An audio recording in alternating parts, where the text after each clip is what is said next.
Part 2.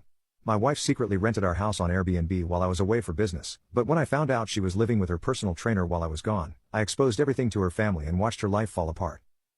When I got back from London, she acted completely normal, like nothing was wrong. She'd cleaned the house thoroughly, no trace of any guests. She even prepared my favorite dinner. I played along, asking about her month, letting her lie straight to my face. The next day, while she was supposedly at work, I invited her entire family over for an emergency family meeting. These were people who had welcomed me into their family with open arms. Her mom had taught me her secret recipes, her dad had helped me rebuild our deck last summer, and her siblings treated me like their own brother. They'd trusted me with their precious Sarah, and now I had to show them how thoroughly she'd betrayed that trust. The guilt of being the messenger was almost overwhelming, but they deserved to know the truth. Her parents, siblings, and even her grandparents showed up, worried something was wrong. I set up a projector and presented everything: the Airbnb listing, the ring footage, bank statements showing thousands in rental income, and finally, the photos of her with her boyfriend. Her mom actually fainted.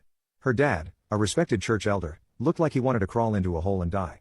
Sarah walked in halfway through the presentation, returning from another afternoon at her boyfriend's place. The look on her face when she saw her entire family sitting in our living room, watching evidence of her double life on our projector screen, priceless. She tried to spin some story about feeling lonely during my business trips and needing extra income for our future family. Her mom cut her off, asking how she could betray our marriage and family values like this. Her dad couldn't even look at her. I told everyone I'd already contacted a divorce lawyer and would be filing papers the next day. I had copies of all the evidence ready for her family to take home. Her grandmother, who had given Sarah her precious family heirloom ring for our engagement, demanded it back on the spot. Sarah broke down, crying and begging for another chance. She fell to her knees in front of her family, mascara running down her face, looking nothing like the confident, composed woman I'd married. "Please," she sobbed, grabbing my hand. "I'll do anything. I'll quit my job, I'll go to therapy, I'll never talk to him again." Her mother watched in horror as her perfect daughter shattered into pieces on our living room floor. The same floor where we'd danced on our wedding night, where we'd celebrated holidays, where we'd planned to watch our future children take their first steps. She claimed the other guy meant nothing, that she'd end things immediately. But as far as I was concerned, she'd ended our marriage the moment she decided to move in with him and turn our home into a hotel. The next few days were a blur of lawyers, paperwork, and Sarah's family members calling to apologize for her behavior. Her dad even offered to pay for my lawyer fees. I declined. Sarah kept trying to talk to me, sending endless texts about how sorry she was and how she'd make it up to me. I blocked her number. Thanks to the evidence I'd gathered and Sarah's family's pressure, she agreed to an uncontested divorce. I'm keeping the house. Turns out her rental business money was helping pay for her boyfriend's gambling debts. Real winner she picked there. It's been 2 weeks since everything blew up. I'm still processing how the woman I loved and trusted could betray me like this. Our mutual friends are shocked. Apparently, she told everyone I was okay with her renting out the house and that we had an arrangement during my business trips. The positive side? My company's CEO heard about my situation and offered to let me work remotely for a few months to deal with everything. He shared that he'd gone through something similar in his first marriage and understood the need for space and time to heal. It was a reminder that life goes on, that betrayal isn't the end of the story. His support and understanding meant more than any corporate benefits package could offer. I'm thinking of renting out the house, legally this time, and traveling for a while. Maybe I'll even work from our Tokyo office for a bit. Always wanted to live in Japan. Sarah's living with her parents now. Her boyfriend dumped her as soon as he realized the Airbnb money was gone. Her dad called yesterday, saying she's starting therapy and asking if I'd consider couples counseling. I wished them well but told him my decision was final.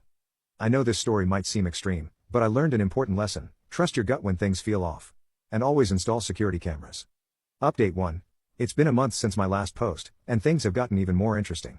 Remember how I mentioned Sarah's boyfriend had gambling debts? Well, turns out that was just the tip of the iceberg.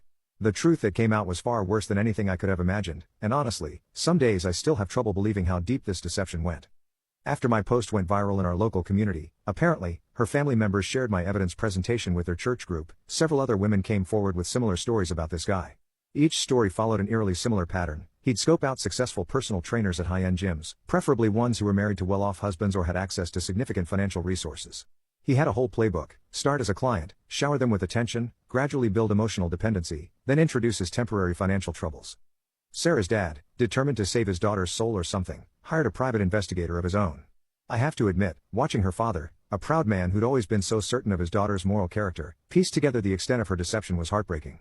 The PI's findings were shocking. This guy had systematically targeted at least 5 other women in the past 3 years.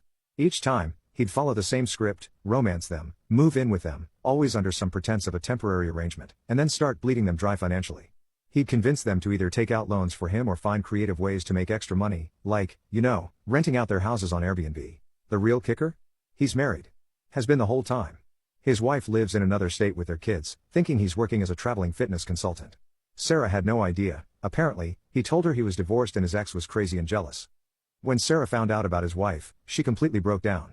This wasn't just a quiet crying session, it was a full mental collapse. She showed up at our house at 3 a.m., mascara streaked down her face, still wearing her gym clothes from the day before. She was completely drunk, barely able to stand, alternating between hysterical sobbing and angry screaming about how her life was ruined. The neighbors actually called the police, thinking there was a domestic disturbance. I didn't let her in, but I couldn't just leave her out there in that state. I called her brother while trying to calm her down through the door. She kept saying she'd lost everything for nothing and that she deserved to be alone. It was awful to watch, even after everything she'd done. Kind of felt bad for her, to be honest, but not bad enough to reconsider the divorce. The investigation into her boyfriend caught the attention of local police, who were already building a case against him for fraud.